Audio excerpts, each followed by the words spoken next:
کیا گھر کے سربراہ کی قربانی کافی ہو جائے گی ہمارے لیے، پورے گھر کے لیے؟ اس ویڈیو میں ہم یہ سمجھیں۔ ہمارے ہاں ایک رواج بن پڑا ہے، رواج چل پڑا ہے، معاشرے میں یہ دیکھا جاتا ہے، بعض گھرانوں میں یہ دیکھا جاتا ہے کہ بس گھر کا جو ایک سربراہ ہے، گھر کا جو ایک بڑا ہے، اس کی طرف سے قربانی کر دی جاتی ہے، وہ شخص قربانی کر دیتا ہے، اور اس ایک شخص کا گھر کا جو سربراہ ہے اس کی طرف سے قربانی کر دینا ہی سارے گھر والوں کی طرف سے کافی سمجھا جاتا ہے۔ یہاں پر یہ مسئلہ سمجھ لینا چاہیے، گھر کا جو سربراہ ہے اس کی طرف سے قربانی کر دینا سب کی کفایت نہیں کرے گا، بلکہ اگر آپ کے گھر میں 10 اشخاص ہیں اور وہ 10 کے 10 بالغ ہیں، صاحب نصاب ہیں، ان 10 کے 10 کی طرف سے قربانی کرنا ضروری ہے، ان سب کو قربانی کرنا ضروری ہے، وہ سب الگ الگ صاحب نصاب ہیں۔ اور ایک اور بات ذہن میں رکھیے گا، بعض جگہ ایسے ہوتا ہے، بعض مرتبہ ایسے بھی ہوتا ہے کہ صرف شوہر قربانی کر دیتا ہے اور بیوی قربانی نہیں کرتی، حالانکہ ہمارے ہاں جو معاشرے میں ہم دیکھا جاتا ہے، جو ایک رواج چل رہا ہے، جو ہمارے ہاں معاملات چلتے ہیں، اس میں یہ دیکھا جاتا ہے کہ بیوی الگ سے صاحب نصاب ہوتی ہے، بیوی کے پاس اتنی رقم موجود ہوتی ہے، اتنا اس کے پاس مال موجود ہوتا ہے جس سے وہ الگ سے صاحب نصاب بن رہی ہوتی ہے، اس پر بھی قربانی واجب ہو رہی ہوتی ہے۔ اگر آپ سونے کا ہی اعتبار کر لیں،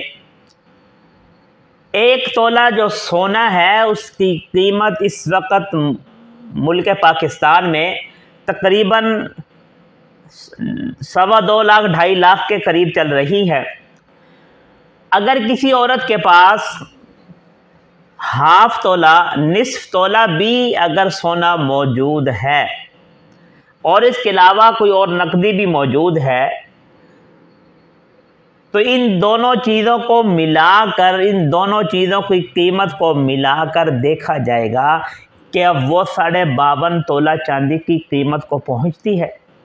اگر تو وہ 52.5 تولہ چاندی کی قیمت کو پہنچتی ہے تو پھر بیوی الگ سے قربانی کرے گی، بیوی الگ سے صاحب نصاب ہوگی اور شوہر الگ سے ہوگا۔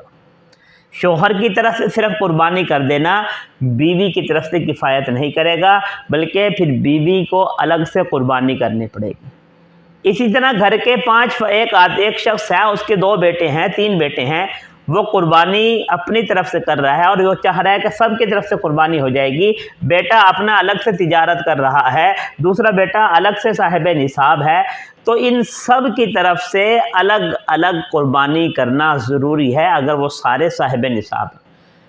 اگر ان کی بیویاں جو ہیں وہ بھی صاحب نصاب ہیں، ان کے پاس بھی اتنا مال ہے کہ وہ نصاب کو پہنچ رہا ہے، تو پھر بیویوں پر بھی الگ الگ سے قربانی کرنا ضروری ہے۔